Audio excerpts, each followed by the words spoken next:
Hey everyone, welcome to TSP Weekly. This is your tech startup podcast for Thursday, October 9th, 2014.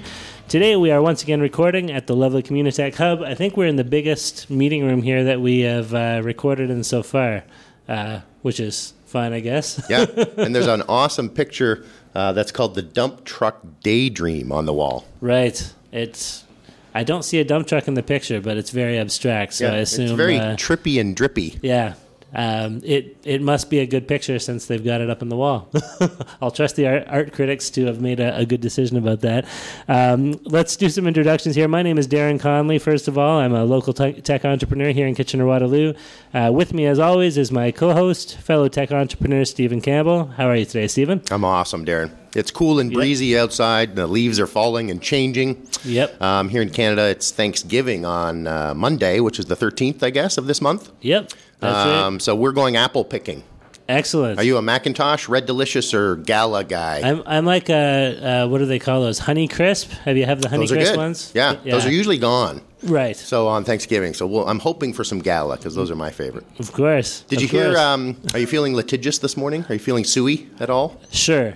Let's say yes. Red Bull got sued because when you drink Red Bull, you do not get wings. And they have been advertising that it gives you wings. Somebody actually sued them for false advertising? Yep, and they won. Wow. So Red Bull is doing a huge campaign now. Now, this might be one of those marketing decisions that they've made to sue themselves. Right. But yep, you can, if you've ever bought, it might be 9 years, but I think it's 10 years. Yeah. If you've bought a Red Bull in the last 10 years, you can apply and they will give you a free can of Red Bull. Wow. So, James, and they've also found out six-pack then. Yeah, there's a six-pack for you, right? They've also found out Red Bull does nothing. It's not even as powerful as a cup of coffee. I've never actually drunk Red Bull before. I tried to rely on my natural ability to stay awake and function as much as possible. I'm not even a coffee drinker, but I think that was part of the lawsuit. I don't judge those who do, but yeah. They proved in this lawsuit that, it's funny to say it doesn't give you wings. Well, obviously, in this lawsuit, they proved that it doesn't even give you a lift or a buzz or any energy or anything. There's nothing in it. It's less than a cup of coffee as far as caffeine and stuff like that. So I wouldn't be surprised if there's a lot of drinks out there that are not living up to expectations, but if you like the taste and it does something good for you, then feel free to spend money on it. So there you go. Go get a free can of Red Bull if you've ever had one in the last 10 years. Awesome. You're able to get into that class action lawsuit against them. Sure. Well, we better introduce our other guests before we get too deeply into the apples and the Red Bull here. We have with us two wonderful individuals. The first is James. You got to hold that up again so I can see. James Slifierz. There we go. Nicely done. He has one of those Polish last names that always, seems to give me trouble. James and his co-founder, we can say co-founder, yes, this is the appropriate title, Ryan Ovas, both from Skywatch. How are you guys doing this morning? Great, Darren. How are you doing? Wonderful, thank you. Good as well. Good. How do we do on Ovas? It's really Ovis, but is it? I know I get that a lot. We actually have a branch of family we discovered recently that just got so tired of having to always correct people on such a small, silly thing that they actually went and swapped the A for an I. Really? Yeah. What is your background for Ovis? Ovis? Yeah. Ovis is, it was Yugoslavian, but Yugoslavia is really Croatian now, so. Right. Okay. But yeah. Cool. Interesting. Yeah, and then other half is Irish, but that's not really related to Ovis. We should start like a sub-podcast just talking about people's names and where they come from, because it seems to come up so often when we do introductions. And then linguistics. The linguistics podcast. Yeah, I'll put my background in linguistics to some good use, I guess. LP Weekly. That's right. Well, let's talk a little tech news here, guys. A bunch of stuff that's kind of popped up this week that's of interest, I think, at least. First thing we're going to talk about here, Urban Massage. They've got an app out on iOS. If you're looking for a fast massage, I shouldn't say a fast. The massage could take a bit of time, but they will get to you fast within the same hour. Is what's being advertised. This is right now. Such a tricky subject to dance around. Yes, it is. I didn't know you could order types of massages, like a fast one or a slow one. Oh dear, faded myself into a corner with this already. Go on, Darren. Yes, but please go on. I guess the basic idea is you're sitting in your office, you're feeling like a little bit tense, you'd really like a massage and you need something quick, you can punch up the app. You can get someone in with their, massage table, unfold it, and I'll be right there, Mr. President. yeah, take care of all your tension within the hour, and it's all done through the app, which is great. Yeah, and this isn't available everywhere. It's as far as I know only in a few major urban centers in the U.S. Yeah, I think San Francisco, and they were going to try New York, right? Well, they are Right. a UK startup, right? Yeah. They're a UK startup. What's interesting about the article is the founder actually points out some of his competition in the States. He gives them credit in the article, which is, I think, probably the wrong Unusual. move. Yeah. Because I see UK startup, and I go, oh, but I'm located in San Francisco, so I could probably look up Zeal, Unwind Me, or Pine. And boom. There you go. or soothe. But it could be one of those things right? that if what is good for everyone is good for yourself, I guess. Yeah, that's right. With the, what's that phrase? The water raises all ships. A flood raises all ships, That's right. so to speak. Yeah. Yeah. Yeah, so build a market for massages through apps, I guess. I really found it interesting, the whole Uber concept, that everything is being Uberfied now. Right. Oh, that bugs me. Right. It just drives me crazy. Yeah, as a business model kind of thing, Right. So, and then I got caught in the internet bunny rabbit holes that as you click through hyperlinks of different articles, and so Yeah. I got all the way to the quote, "The dolphin is in the jacuzzi." Did you see that? No. That's where that article led me to, and that's Okay. when I stopped reading on the internet. I had to back out and go to the next Once there are article. Is that a dolphins in the metaphor, jacuzzi. or Yeah. was there I don't literally a know. Well, dolphin you- in the jacuzzi? Go back to that article, and there's a couple hyperlinks on that article you can click through. There's a And lot of there's hyperlinks story in this about an article. Uber product out there that something is delivered, and once it's Dolphins delivered, are delivered to your jacuzzi? something is No. delivered to this lady, and once this guy's checking with her, he says, "Did you get it?" She says, "The dolphin is in the jacuzzi." So she like the did. eagle She has did landed. receive it. Yeah, Okay. the snowman is melting. Sounds like Gotcha. one of those mission co-op code words. exactly. Yeah, that's right. Yeah. Well, let me ask you guys: have you ever been, found yourself in the middle of your day thinking, "I could really use a massage right now if only there was an app that Who I could hasn't? order someone up"? Yeah. I don't know if it's ever come to mind, but now that I know it's available, Well, not I available. can't say here I yet. wouldn't order a massage in the middle of the day. Okay, fair enough. And what is it? It's free for a couple times, and then Come it's on, $5. it is not free, is it? $5 a pop, I think. No. Seriously? Is that what it was? Yeah, according to the article, I'm trying to find the place where they actually talk about it here. No, I think I'm thinking about the next one. You're- Our No, you're Nimbl thinking app. about the You're one we're thinking talking about- about yeah, after like the this. cash one. Yeah, that's because right. this one they talked about incorporating all the cost in it, and it was Right. fairly expensive, I think, wasn't Well, it? they say there's no such thing as a free massage, I think, right? Is the expression? Especially Maybe right I'm after wrong. lunch. What is a typical price for a massage? Like $100, $100 and a The half many dollars? times that I have been, I've typically been charged. No, I haven't actually ever paid for a massage, to tell you the truth. But I don't think it's It's super three cheap. figures. Yeah. Yeah, I was in yeah. Las Vegas with my wife, and we got a massage at one of the places, and it was $100, I think, for a half hour or something like that. Okay. And as I was getting the massage, she was telling me that she had given a massage to the lead singer of Aerosmith, Steven Tyler. Right. That was not a comforting thought to me, that skin and bones had been rubbed by this lady that's now rubbing me, So it was an Well- expensive. All I could think about was him while I'm getting my massage. It was I had a Turkish massage once in Turkey. Right. And my wife and I were together in this room, and these guys come in towels, and they put like soap suds on you, and there's a whole big, thing. It's a massage plus like a bath, Turkish bath. Wait, so the masseuse, Masseuse. they are men who come in towels and soap and lather you for the massage. It sounds a lot more Sounds pretty uncomfortable to me. evocative than it actually was. But Are you in a towel? Everybody's in towels. everybody's in towels. Everybody's in It's towels. A big towel fest. Everybody's all lathered. Yeah. I'm Am assuming, I the only one who likes that kind of party? I guess it depends, how well you know the other guests, and You'll notice that know. Darren and I both included our wife in our massage stories. Yeah, we have to make sure. My that wife we're and I were covering getting a our butts massage. there, Got to yes. catch up Yeah. So to to that stage of life. That's right. Now I'm assuming that if you get somebody coming in for an urban massage, it will not be the towel around the waist and soap suds treatment. But In the middle of the office. that's right. I think I might feel a little, I don't know, maybe embarrassed if a masseuse comes trudging through the office over to my cubicle and everybody else is kind of looking my way, thinking, "Oh, I wonder what's what's the deal there? But then again, maybe it's just good advertising for their business to be seen by other people. Yeah, when I think of massages these days, I think of the poker tour, right? So those guys are playing poker and they're big rollers and they're playing for 8 or 9 hours, and you'll often see on TV there's somebody massaging them, and really? Sometimes they'll be leaning forward or something like that. Phil Hellmuth or Daniel Negreanu, so those guys will be playing in $1 million hands, and somebody's rubbing on their back. What a horrible life. So yeah, that's common in the poker world, I think. Sure. For those masseuses to be sort of walking around like a waitress. Right. Well, the one thing they mentioned with this service is that there are a lot of hotels that don't have kind of in-house spa services that are making use of services like Urban Massage, where they can just order somebody up on demand and have them come in to service their hotel guests, which is, I think, a great kind of starting point for a business like this, right? Yes. Add an extra service, add some extra value to an existing business, and build those relationships. And then you can kind of move out to a, customer-focused user base. Do we call it a user base when we're talking about massage? I guess call it the Uber it's base. An app, right? Customer base. It's a customer Uber base. base. Customer base, yeah. It there is, we yeah. go.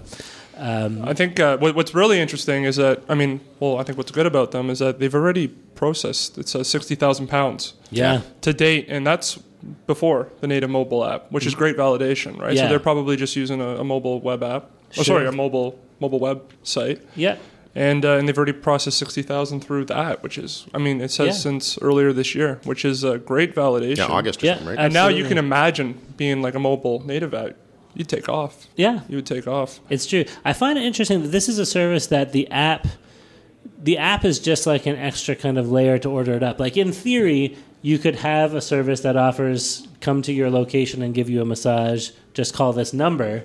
But somehow the app, makes it, I don't know what, more legitimate or, something that people are more comfortable to order rather than calling a phone number. I'm It not streamlines sure. the process because if you Right. called, you would have to give your details, who you are, where you're from, whereas your phone can streamline all those details already for you. Right. If you have your card there, if you have your geolocation, all that stuff could be processed through without you having to explain this to someone and wait for them to write it down. So it reduces the Right. friction of the onboarding process. That's exactly what Reduces it the friction. Is Yeah. that a you like that? massage pun? But damn it should be. Yes, it is, actually. I feel like you It is always now. find In fact, some way yeah. of working a pun into these discussions here, Stephen. Okay, fair enough. For what it's worth, I think I could see myself trying out this service at least once just to kind of see what it's all about if it were available. In If this it were area. here, we would have done it over the podcast and see if they That's got here in right. an hour. Yeah, we could have had the mics set up while we're all on our massage tables, just Yeah, we're That's ready. right. the Turkish guys in their towels and the soap suds. It's sounding like a better and better idea the more we talk about it here. Maybe for a future podcast, we'll have to see if we can get them in. We'll get out to the UK so we can order these guys. That's right. Or Absolutely. I guess we'll Road have to trip. bring On in whatever location. the Canadian equivalent is, there a for Canadian this equivalent? service. I don't know. Maybe this is an opportunity. So we want our 20% cut if Canadian decides to start this Yeah, maybe we can as do a it result of listening to our podcast. Let's do it in Quebec. Yeah, sure. Well, let's move on to our next topic here. And speaking of, apps and startups that are kind of enabled by the Uber model, we have another one here called Nimbl. So instead of delivering you a massage within the hour, Nimbl is going to deliver you cash, cold hard cash into your hand. Should you find yourself in a place where there's, I guess, poor or no access to an ATM, Nimbl will bring you some money, and there you go. You can go on with your day. My understanding is there are gentlemen who have been, gentlemen or ladies, I suppose, appropriately vetted and background checked to be able to handle the delivery of cash. They'll pull up in a car, hand you an envelope. Nothing suspicious looking about that, and Could be a skateboard or a bike. right, and do a quick check to make sure that the transaction is valid, because you can't just hand envelopes of cash to anybody who says that I'm the guy who asked for it, right? And then off you go with your day. Police have got to love this. What did that guy just? Was that? Oh, it's just $500. That's we're good. Thanks. What the? I wonder, is there potential for organized crime to make use of a service like this undercover? I hadn't really thought of that before, but Well, it looks like, according to the article, that once they don't just hand you the cash, like you have to pay with one of their little mobile payment solutions That's first. right. You're basically buying the cash. Yeah, with so the digital cash is payments. there is a yours. verification process, and there's a transaction that occurs Yeah. when you're there. And I wonder if why that kind of has to happen at the time of delivery. Can't I kind of I pay guess them when I make the the same. order, right? I think it's a verification thing, because then if I order it and then James has some way of saying he's right and I've already paid for it, the guy comes to the door, just hands James an envelope. Yeah. Well, according to the article, The other option is they can hold up an ID or something. I think you have to Yeah. show You have the to show your order number when they come to you. on the device, right? Fair enough. Yeah, because you don't want to have to pay at the door, because then the guy's already got $40, and that's the company's $40, right? So I think the then- way they should Right. be marketing is that they're really essentially an on-demand ATM. Right. right. That will come to you. Yeah. Right. Exactly. Yeah. Yeah. So your money has been withdrawn. So the dude is driving around town with your cash in his pocket, and it's Yeah. just a matter of time before your cash gets to you.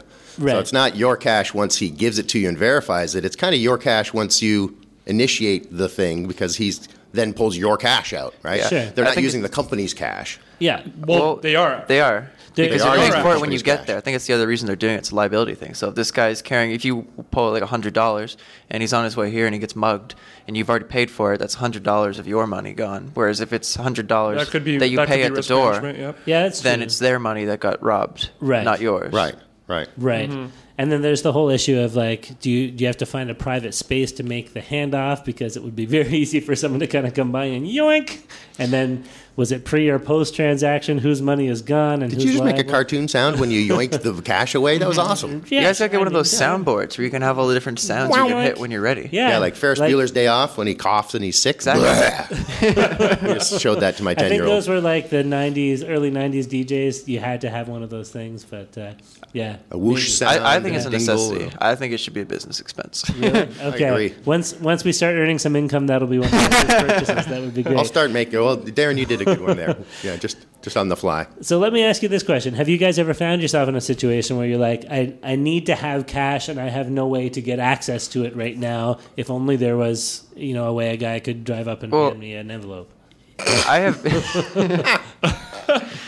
Like, Like, is I this a don't- problem you could see? I at don't this carry point? cash personally, so like I'm Yeah. I'm regularly in a situation where like I might need like especially at bars and stuff, or like in places like the small businesses where they only take cash. Or like I go to the farmers market every weekend, so every weekend I've been needing cash now. Okay. And but at the same time, I don't know if I would order a man with an envelope to come deliver my cash as Sure. much as I could just go to the nearest bank. Or I mean, like the only way I could see is if I was in some area where there's absolutely no access to bank or To cash. ATM. But like, Yeah.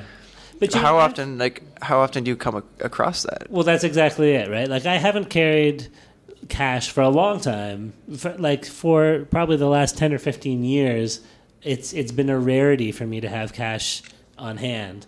And anytime I have had to, like if you are living in the city, typically there's an ATM within close distance, unless there's an absolute emergency, situation comes up that only, cash is the only way to take care of it.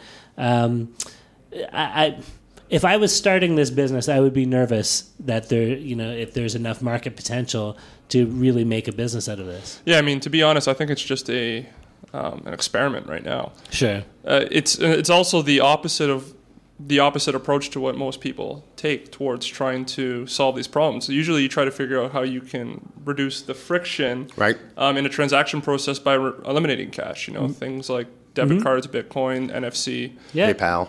And Yeah. so I think what they're doing is they're providing a solution to a problem that is still existent, but I think is eventually on its way out in the next decade.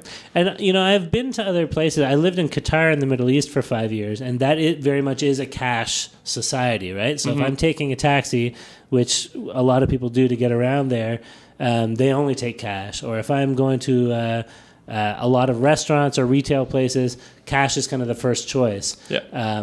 So I could see it maybe working in some of these other countries that are still very cash based in their transaction models.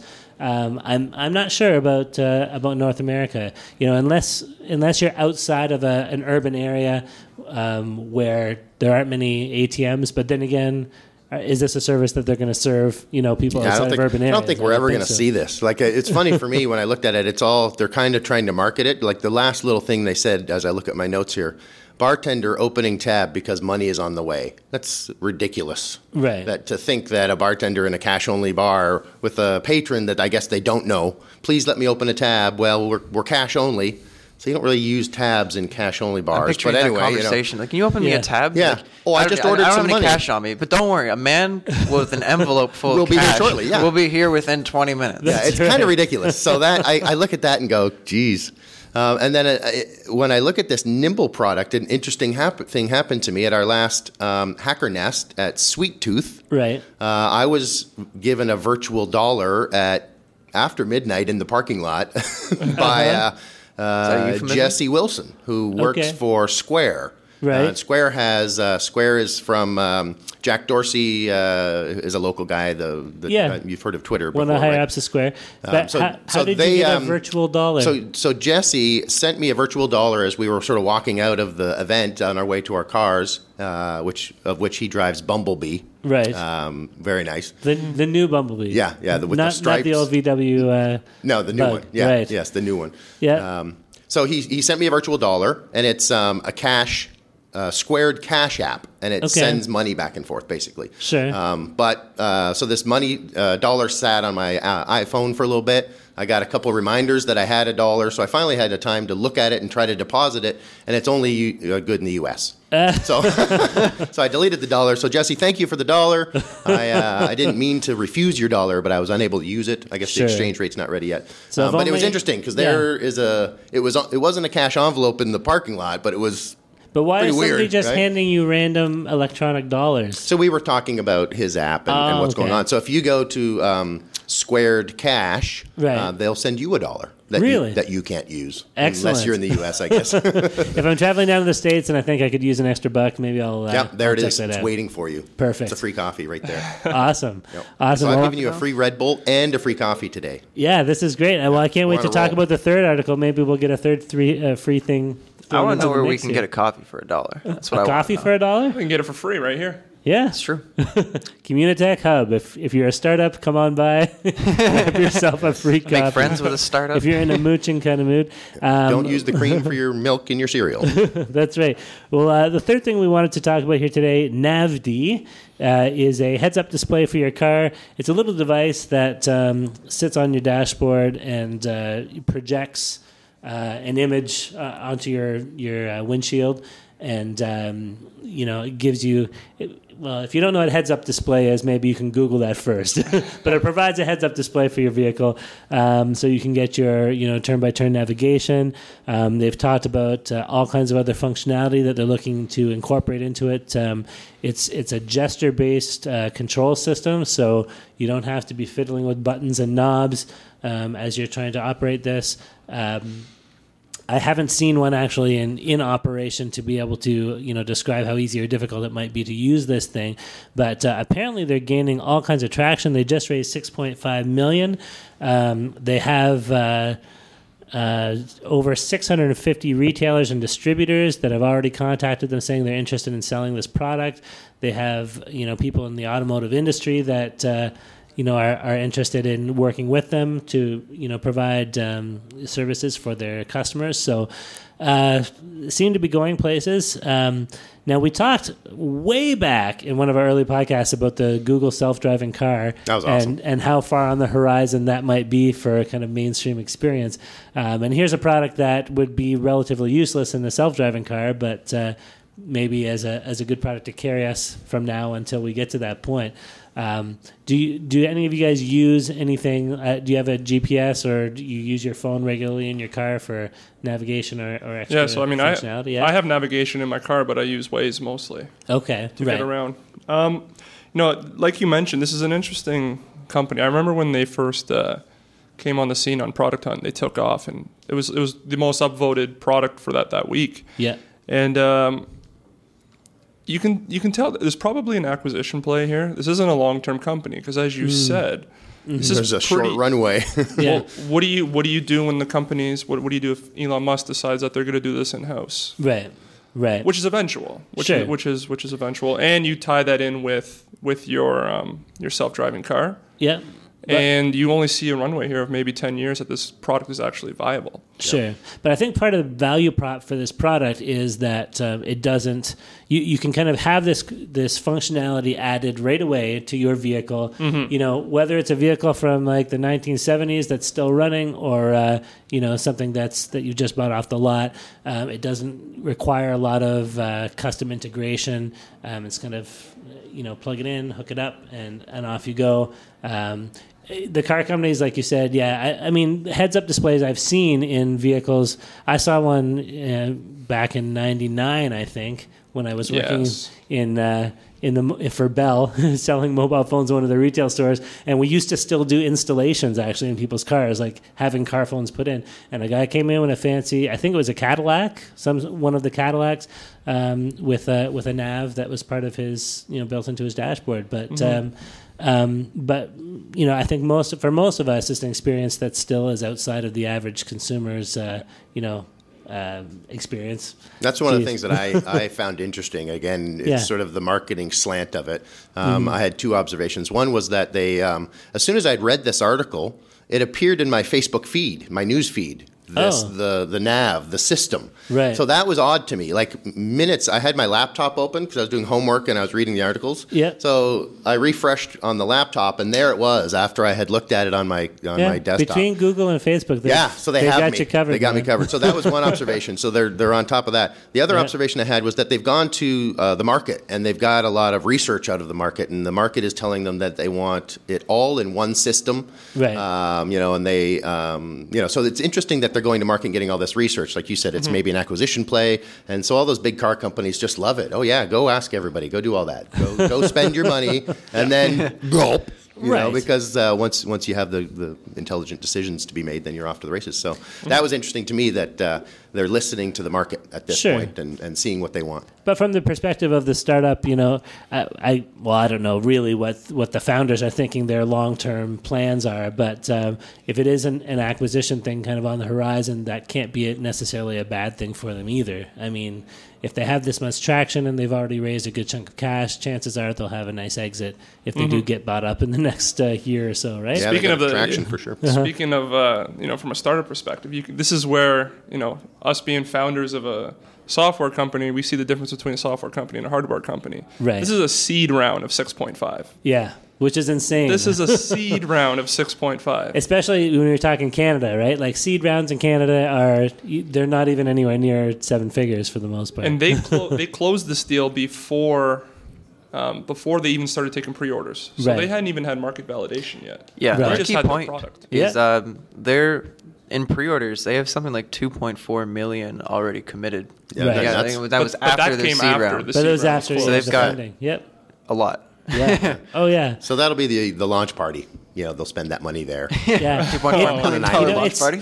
And it's tempting as an entrepreneur to think, like, if I can only come up with a really cool gadget, like it seems so much easier to make a neat looking gadget and gain all that traction than it is for software, because software you kind of have nobody can tell if it's worth using until a whole bunch of people have used it, right? You have something like this, you show what it looks like, you demonstrate what the vision is for it. Next thing you know, they're throwing 6.5 million at you and you know, giving you all kinds of validation before you've hit the market. So yeah, it's funny you guys showed this article. You're talking about building the gadgets. I'd actually had a little vision of mine for a while that I wanted to get a Raspberry Pi and attach a Leap Motion to it and stick it in a car. Yep. Right. And then it looks like these guys have beat me to it now. So yeah, it looks like it. Right? Last week's guest, Ivan Lukianchuk, was in sort of that space. He made something cool, hardware.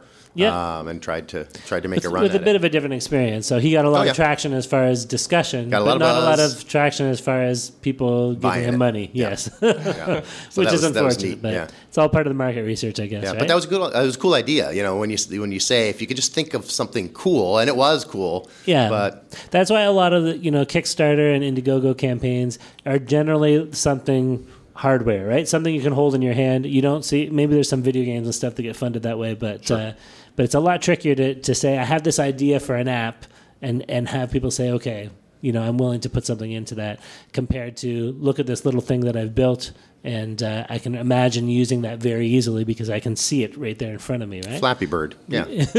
Everybody has to go to the toilet. You can use it every time you go to the toilet. I'm on their site here. They have quite a team. Yeah. Oh, I believe it. Quite a team. Yep. Yeah, so a lot of big names in this, right? So they're in a Yeah. huge industry, the automotive industry and the navigation industry. So that's one of the things that I thought that you guys from Skywatch would be familiar with so the success you're having as we get into what you guys are doing. Let's talk about Skywatch here, because we've said very, very little about it so far.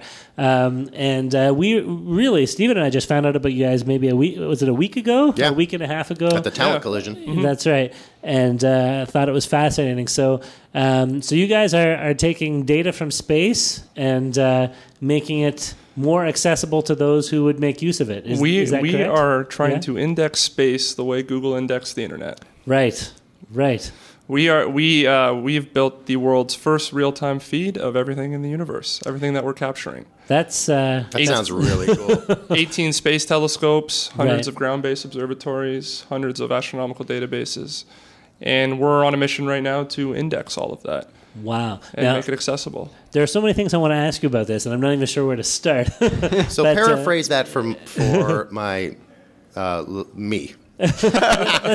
or let's say if Stephen and I are trying to tell our wives or our mothers. No, just me is fine. Okay. What the heck did you just say? Sorry, I So should what you're give you telling me less is credit? there's a whole bunch of telescopes that are looking at the sky all the time and seeing cool stuff happen. And I, as an individual, I don't have any access to that, but the scientists do.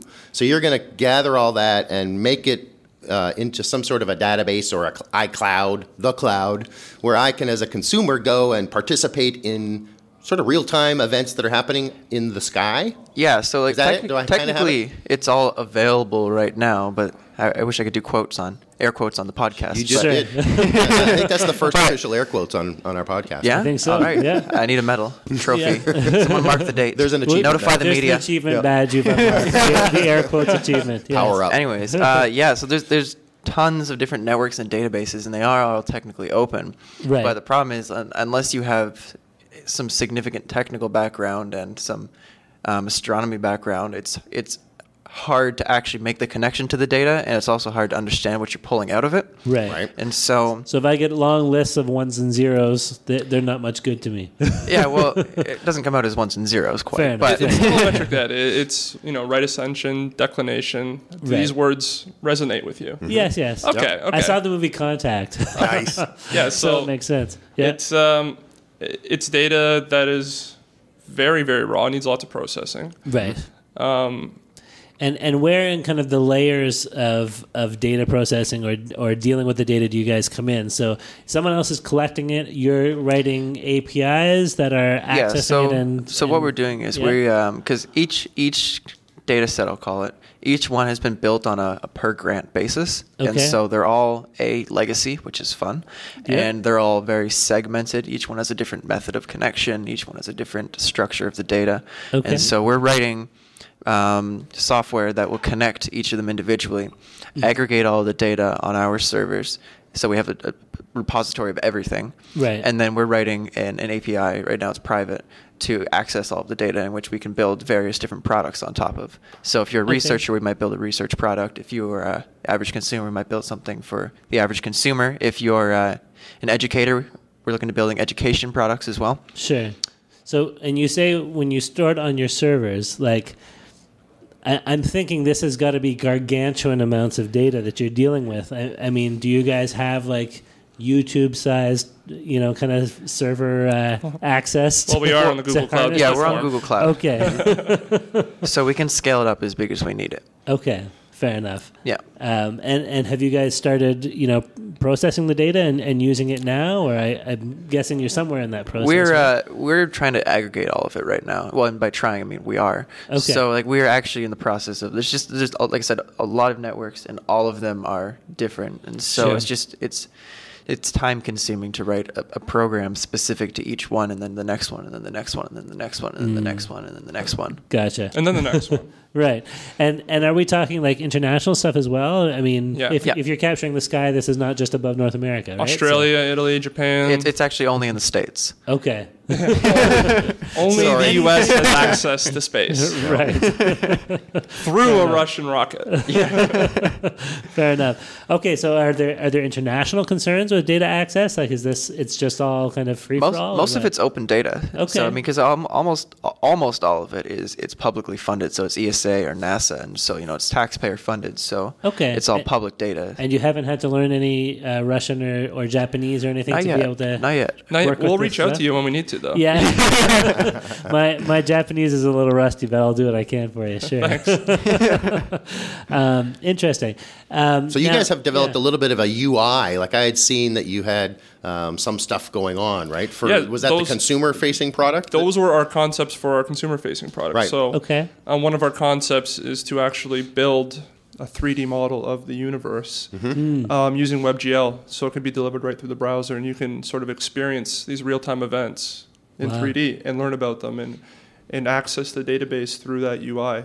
Anything you want to know. It was kind of cool because you could see with that UI where you were and then where the event was being seen on Earth or what telescopes you were utilizing. up, And yeah. it was a really neat kind of setup. And then you could actually look not from where we were or on Earth. You could bring your eyes to the sky and see a magical under the covers representation of the event that you guys are able to reproduce, right? Yeah, so I think you're talking about the prototype we have up on our website right now, where you can see the.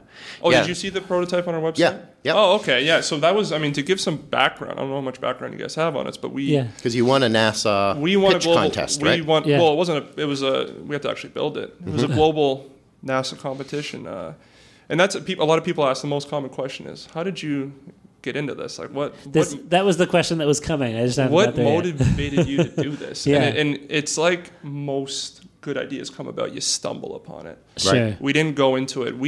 To give some background, me and Ryan were running another company at the time. We had just taught ourselves programming, software engineering, how to build architecture, and we wanted to just test our skills. Right.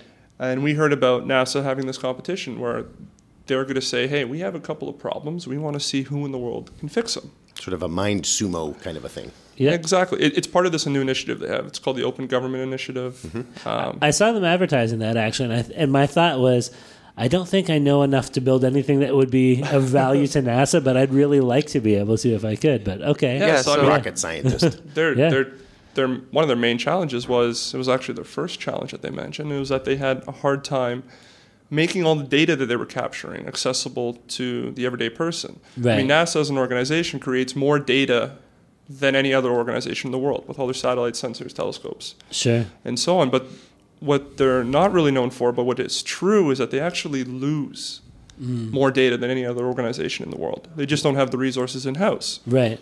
So they have this competition, and they said, look, we're capturing all this data in space, make it accessible to the world.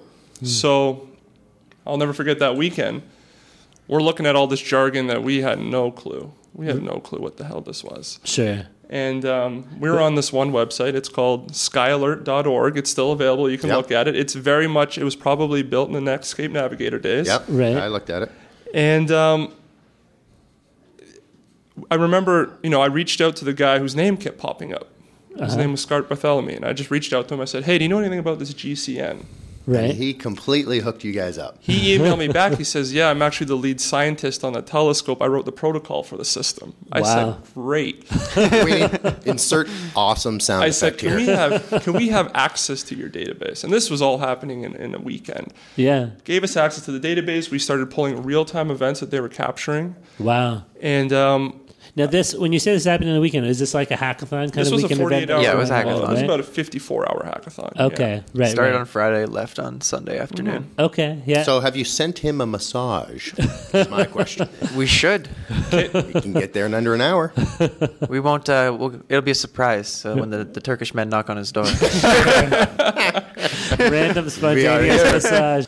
So you called them up in the middle of the hackathon saying, "Can we make use of your data?" Yes. And next thing you know, the door's wide More open. than happy to. Wow. And that's what we find nowadays when we're talking to a lot of researchers around the world, is that they're so excited to have their data actually made available to the public. That is cool. Wow. Because they work on shoestring budgets and they don't have time to build the great kind of products that we're building. Yeah. That make the data accessible. So what we did how I pitched it to NASA that Sunday was I said we built a Twitter for the stars. Right. We said there's a new way to follow the stars. Right. And if you saw the prototype, if you clicked on an event happening, you could see where in Google Sky it was taking place, and then where on Google Maps the observation was coming from. You can learn more about that research institution, what other discoveries they made. And that was a prototype we built in 48 hours, which was an incredible accomplishment. And that was really cool. we went on we won the local Toronto competition, and then we went on to compete globally. And there's like 670 projects around the world. Wow. Did you go down to Cape Canaveral, or where was that competition? So it was just done virtually. Okay. So it was submitted, and then the board at NASA decided on the final winners. Okay. And we actually had our plaques hand-delivered to us from the head of NASA, Charlie Bolden, last week. Wow. At the Ontario Science Centre. Did you guys come? You were the top one? Yeah, we won. There's 5 categories. We Right. won in the best use of data. Excellent. And yeah, it was exciting. And we just yesterday got the go-ahead. We are invited to NASA in December. We're going to watch the launch of Orion, which is going to be the spacecraft that takes humans to Mars. Wow. So we're going to watch the first ever test flight of it. Wow. It's funny, just sitting exciting. here, as you said that, it looks like you got chills. Even so, you're so excited about it. Like, as you said that, I can just see you, like, this is Think of that you're so into it, right? It's going to take, it's way cooler than anything we're working on currently. But I mean, you're building something that's going to take humans further than they've ever been before. Yeah, it's amazing. It's crazy. Yeah, so it's exciting. And I was up late last night on the internet looking at space things. Thanks very much, guys. Really cool. Did we actually land on the moon? Speaking of the dolphin in the jacuzzi, that's where I ended up when I was looking at your stuff, was the moon conspiracists. Actually, that was interesting. It was interesting, but... you know what's funny? Since we deal with NASA, I call them NASA. What are you, Canadian? Since we deal with NASA on a regular basis, I often have people ask me, what about the moon what's landing? the truth? Give me the inside What do you know, or are you not allowed to say? Oh, geez. And I mean, we won't get too deep in the moon conspiracies right now. But I always tell people, I'm like, guys, the government is terrible at holding secrets. It's true. Think about Bill Clinton. Yeah. Him and Monica Lewinsky. There's only 2 people involved there, and they couldn't keep that secret. That's right. I mean, something of that magnitude would take 10,000 plus people. I mean, Area 51. It's true. And the guys there, the guys and the girls there at NASA, they are incredibly smart. And it's almost an insult if you don't think they have the intelligence to do such a thing. Someone in absolutely. Yeah, the real insult is the fact that we were able to do so much in that time period, and then they just cut the funding, and we've just been pedaling ever since. Yeah. Right. Well, I think something that's incredible that, you kind of mentioned this earlier, but I think has to be highlighted is just the things that come out of putting a whole bunch of people in a room for a weekend and saying like, here's a direction, run in it and see what happens. Mm-hmm. And, the doors that are opened and the opportunities that come out of that. I mean, this was when you guys, decided to go to this event. I'm sure it wasn't with the ambition necessarily to be collaborating with NASA and opening a whole new potential startup and a whole new potential career from something that you're playing with for 54 hours of hacking, right? We just wanted to test our newly found skills. That's all we wanted to do. Absolutely, which is, I think, and I participated in a similar weekend here, Startup Weekend, and built a little app over a weekend as well. But just for me, it was an amazing experience. I'm not being flown down to watch a rocket launch as a result of it. But well, to be fair, we're not getting flown either. They sort of said, "You're welcome. Find your way." You're welcome to come. Fair enough. But I met some amazing people who I am still doing work with. Actually, one of my co-founders I met at an event like that. So just to throw this out there to any kind of entrepreneurs or aspiring entrepreneurs who might be listening, get involved in events like this because you have no clue what it could lead to just by experimenting a little bit. That was the other thing. Right? Just you meet the greatest people there. Absolutely, you really do. Yeah. You meet a lot of hardworking, very smart people at these events, and if you are an entrepreneur, and I remember before I taught myself how to code, that I used to go to these events and I met just so many smart people. So if you're a business guy and you want to find smart people, go show what you're worth at a startup weekend. Yeah, absolutely. Now, you guys have gotten a lot of traction lately. I know you just recently moved from Toronto to KW to partner with Google on some of what you're working on. Can you tell us a little bit about how that whole transition happened? Or so we've been working out of Ryan's apartment for about A year plus. And when I say working, I might as well say that I was living there too, because we were working like 8 a.m. to midnight. Wow. 6 days a week. Wow. And you still talk to each other. That's awesome. And now we actually live together here in KW. So Sure. Your toothbrush is there. I would say someone. Yeah. So we knew this project had traction, so we were looking to see what the next steps were. Sure. We were in the middle of business planning and product planning, and I got an email because I was signed up with Communitech in terms of their email newsletter. Got an email saying Google's having this competition. Yeah.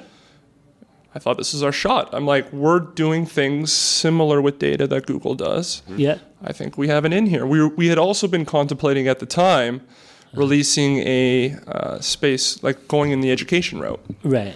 And building space science education software on top of our platform. Yeah. And we were thinking of delivering it through Chromebooks. Okay. Yeah. Okay. And because Chromebooks, they sell over 1 million Chromebooks to schools alone per quarter. Sure. Wow. And the best space science education software right now, we had discussed some of them before the show started, they're all PC based. Yeah.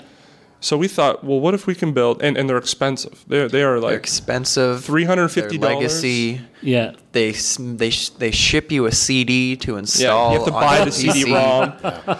Wow. They might as well just put it on a floppy disk. Huh? So we're like, why don't we see if we can? And now, like, our dream's coming true because the marketing team at Google is actually working with us now. Wow. To ship the product eventually when it's ready next year. Okay. With their Chromebooks. So you got a call from Google at some point. So yeah, well, we there's levels Okay. of which the applicants are filtered. So we found out that we made the top 25, and then there were some further questions, and then we found out we made the top 10, Right. and then we got the email to come and interview with one of their senior engineers here and the program manager here.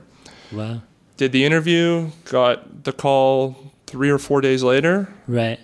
This was about August 26th, and they said, you have to be here for September 2nd.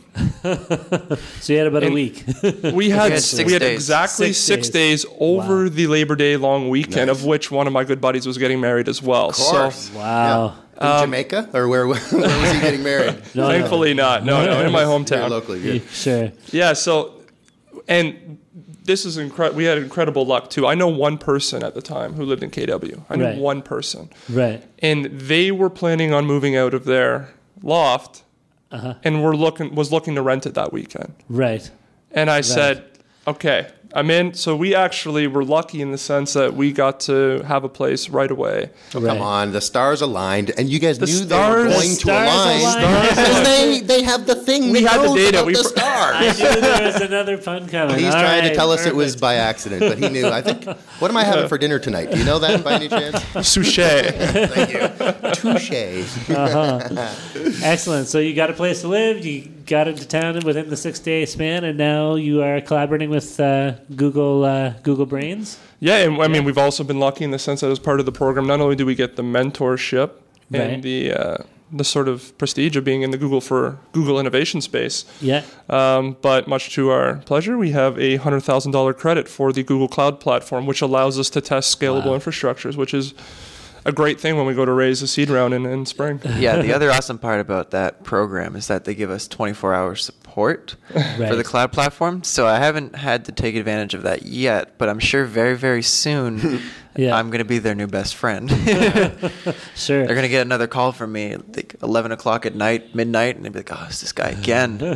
Stop calling us. If I put you on speakerphone, And when you're dealing with data at the level that you guys are operating on, I mean, I think this is, something that you need to have access to, 24-hour support and the top Google minds to guide the process, right? Yeah, especially because So- I came from using AWS, and and the thing about Google versus AWS is they're both fantastic platforms. I actually like the Google platform significantly more than AWS, Okay. but the thing is, there's a massive community behind AWS and a not so massive community behind Google Cloud. Right. So, if I run into a problem with AWS, I just throw it into Google and I find 16 forum posts with a million different solutions to try. Sure. And then I type the same thing into Google with the Google platform, and then I get 3 pages of Google documentation and nothing else. Right. And so a lot of it's figure it out yourself. But now that I have the support, then instead of Googling it, it's just going to be picking up the phone, being like, "Hey guys, you've jumped way up the ladder instead of instead of Stack Overflow, you're talking to the people who invented it." So exactly. Now you're the icebreaker. So please put those articles on to Stack Overflow for the rest of us. There's another fascinating fact with the data. I mean, we're scaling very slowly in terms of we're tapping into a source by source to make sure we can control the data flow. Sure. But there are projects going up from now until 2020. By 2020, in terms of astronomical data, we're going to be getting more data on a daily basis than there is on the entire internet right now. Wow. It's incredible to think about the processing problems we're going to have. However, I think it's one of the exciting things in terms of that we look for in terms of commercial opportunities, because someone's going to need to do that processing. Someone is going to need to be the experts on handling all that data. Yeah. So what's the ultimate goal? Like, if are we just trying to be transparent from NASA's perspective, or is NASA hoping that Darren and I are going to be up late one night using your product, and then we find something, or are we finding new planets, or we're not? It's not kind of a discovery. It's not like we're helping do anything. We're just watching events that are already happening, right? So it's more of a transparency or a sharing of information thing than at the moment. But I mean, things are going to evolve. Yeah. There's all sorts of applications of this. I mean, once the data is all aggregated and we have different products working with it, then it can really go in almost any direction. I mean, we've talked about doing VR at the Science Center, which would be just you're going in to experience it. But I mean, like, there's walking into the holodeck kind of there's thing? Basically at some point in the future, like maybe, Neil deGrasse. We're talking about working with the reality cave here at Communitech. And so you're standing in the middle of the universe or whatever, and you can you have your hands out, you're just rotating suns. Yeah, exactly. That would be so cool. That'd be amazing. The galaxy, But there's a website right now. I can't remember what it's called, but you can go in and it's sort of crowdsourced. What you were talking about, discovering things, and they'll just have all of their photos in there, and then you sort of just say, "Oh, this galaxy looks like it's a circle instead of an oval," and or there's this anomaly in this photo, and you sort of mark it. You just click through it, and then when certain parameters are met, then the scientists get a notification. They know to take a look at this photo now, instead of having the X number of scientists at NASA combing through them themselves. You have millions of people ideally combing through them for you.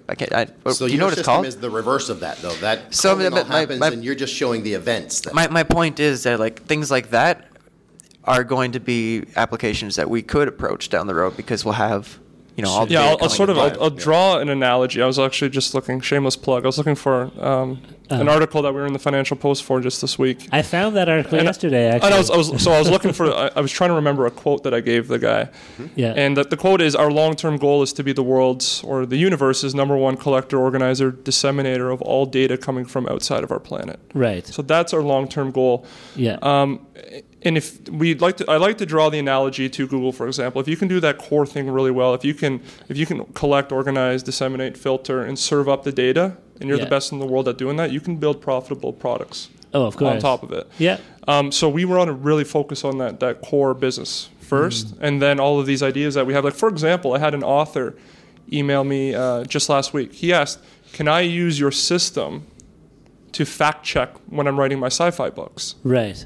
Right? That's an interesting concept. Yeah. So now you have a use case in that scenario. I think we'll find a lot of core use cases and then a lot of edge cases in the future. Because if you're doing this really well, then there's a million ways that people might want to use your data. Well, and like you mentioned earlier about NASA loses so much data on a regular basis. If we can retain that data, and if you have like UFO enthusiasts who are regularly dealing with that data and picking out those anomalies or different things that might have fallen through the cracks in the old days. It could open up whole new worlds of possibility. There's my pun. I'm going to throw in there. My 3 to 5 year goal is to say, is to approach NASA, and as Ryan mentioned earlier, a lot of their infrastructure is built on a per grant basis. Right. So my goal is to say, hey, look, you guys spend about $400-500 million a year organizing, collecting all of this data and maintaining it and storing it. all that comes with the architecture of the data flow. Yep. We can do it for $250. Right. And what that does is it aligns with what the White House is trying to do right now, and that's privatize anything to do with NASA that can be privatized and done better in the private industry. Sure. So they're actually just started a new initiative called the NASA Information and Architecture Management Program. And they're beginning to start to work with third parties to figure out how they can do this better. Awesome. So luckily we already have an in at NASA, and I'm hoping to plan a meeting in the near future to discuss how we can begin to build the credibility in order to become that company. Sure. I'm not going to be naive to say that we can do that, start working on that right now, but the goal is to become very credible in this space, and then eventually build the architectures that are needed to do this sort of data processing. Absolutely. I know we're just coming up on our time limit here, but I have to ask you this question because I find it fascinating. Don't do it, man. Don't do it. No worries. But you guys said that you were kind of self-taught when it came to programming and stuff. So, and I'm trying to teach myself as well right now. So, when did you guys start, and how did you dive into that? Yeah, so for me, I originally went to Humber College in Toronto. Okay. And I was just doing front-end web design. Okay. And my problem with that course was it was very specific to me because the program was actually great, but my problem was I kept going way beyond the scope of the project. Right. And I would just get way too far with the projects, and I'd spend all my time online teaching myself on Code Academy and just general Google questions. And Sure. And I sort of just asked myself, why am I paying $30,000 a year For to stuff teach that you can myself learn online? Yeah. So I dropped out of the course and I signed up for Treehouse, is where I've done. I like Treehouse because they sort of give you a very streamlined way to work your way through. You won't finish the course and immediately be a master programmer, but you'll have enough of a foundation that you're basically just asking Google for specifics. You get the fundamentals. You learn how to ask the right questions. Yeah, exactly. On your own, right? And how long was that process from when you started to where you are now? Yeah, well, I mean, I think I started Humber 2 Septembers ago. Okay. And so about the first year was largely front end stuff, and then we decided to build our old company, Sprouter. Yeah. And Sprouter's still running now. We have somebody who's taken it over. So actually, a shameless plug. Go check out sprouter.co. Sure. No E in Sprouter. We'll put a link to it in the post for the podcast here. That's perfect. Great. Yeah, and then so building Sprouter, I sort of just got I was asking the right questions because I had to solve the problems as we were going through building the site. So I know we need a server, and now I need to learn this about Linux and how to build a web server and how to configure Apache and how to load balance and all this fun stuff. And then which one do I use? Start with PHP because it was the easiest. Moving from front end, and it was asking, how do I do this? How do I do that? I know I need to build a search function. I know I need to make user profiles. And when you're solving real world application problems, then you learn a lot faster than how do you print out a line, and how do you create a dictionary, and or an array, or whatever you call app, which is one of my first things I had to do in my course. I mean, it really is a fascinating story. I mean, it's almost a classical story too. Like we dropped out. We wanted to find. Were you both at Humber? So I was in their e-commerce degree program. They have a degree program there in business. Yeah. And I was doing e-commerce, and I actually had the highest GPA in this school. And I decided to drop out in my third year. I was actually teaching there too. I was teaching a program there as well at the same time. Very cool. Wow. But similar to Ryan, I just felt like I wasn't getting my money's worth. Right. So I dropped out, and what I wanted to do was start a company and manage the company and kind of do, I think, what most business people want to do. You find developers. Yeah. And then you realize you're having a very difficult time. Yeah. So, one day, I remember the call to this day, me and Ryan just talked on the phone for an hour and just said, hey, why don't we just do this ourselves? Right. And we locked ourselves up for about 100 hours a week for 2.5 months straight, and we just taught ourselves the very fundamentals of software engineering and how to program. Yeah. And we built our first startup in 2 weeks and launched it. Wow. And I remember, to this day, we just sent out emails. We had 30 people on the first week, and then we just started growing 15 to 20% week over week. Wow. And then we went and won ourselves a NASA competition. And that changed everything. Yeah, I haven't been able to wipe the smile off your face since. No, but it was a gift and a curse, though, because our startup was taken off. Sure. And then this happened, and it caused a lot of internal conflict. Like, what do you do? Right. What do you do? And then someone kind of just put it to us very bluntly and said, look, you're going to tell me that you're going to work on a messaging forum during the day, and then you're going to just do this NASA project at night? Yeah. No. And I'm like, well, Yeah, you can't thanks see for the stars that. during the day. Well, they're nicely done. Yeah. So, we realized this is where all the media attention was. We were lucky to have great organizations around the world cover us. Like even Vice, for example, did a blog post on what we were doing. And you can always, once, who knows how long the course of this will run, but once it does run its course, you guys are young, there's still lots of other things that you could start Yeah, and play around with afterwards. But, I find it really inspiring, that whole story of, I didn't know how to build anything. I decided I got to learn how to build stuff myself. So, that whole lock yourself away for a while, come out, make something, and where it can take you. TeamTreehouse.com, $25 a month. It'll be the best investment you ever make. When people ask me all the time, that's what I tell them. Go TeamTreehouse.com. Yeah. Excellent. Yeah, they actually caught me plugging them enough that they went and they reached out to me and they ended up writing a story about me. Wow. They loved the whole 20-year-old locks himself in an apartment and learns how to code on Treehouse. It sounds like Ryan's only 20, by the way. He's building a space company. Well, it sounds like a really cool story. I'm sure that those 100 hours per week locked in the apartment weren't all, fun and games necessarily, but No. Yeah, how does Treehouse handle ASP.NET MVC 5? They don't. I'm in the trough there. Yeah. I'm in the fight. Fair enough. Well, listen, guys, we're up at an hour here, and I know these guys got plenty of things to do with a startup that's taking off and people who want to talk to them. So let's wrap up the discussion at this point, and we'll say all of our thank yous. So once again, guys, thank you for listening to us and for downloading our episode of TSP Weekly. Thank you to Communitech for hosting us here and letting us make use of one of the rooms for a little while. And we want to tell you, please feel free to send us your comments, your questions, your criticisms, your feedback. Our email address is feedback@tspweekly.com, or you can visit the website, tspweekly.com, and just leave a comment at the post for this podcast. We want to thank our guest, James. Oh man, Slifierz. Gotta hold the paper. Slifierz. Nice. James Slifierz and Ryan Ovas from Skywatch. Thanks for joining us, guys. I'll just give a quick plug. Yeah, do it. Since we're new to KW, if you want to grab a drink and you're in KW and you want to show me around town, because all I've seen is work and home. Right. James at skywatch.co, please, to be shown around. Okay. Long walks on the beach. Favorite color is purple. They're two very handsome individuals, so if there are any nice ladies who want to help show them around town, I'm sure they won't turn them down. Yes, thank you guys for joining us. So from myself, Darren Conley, and my co-host, Stephen Campbell, we'll see you guys all next week. Happy Thanksgiving. See you later.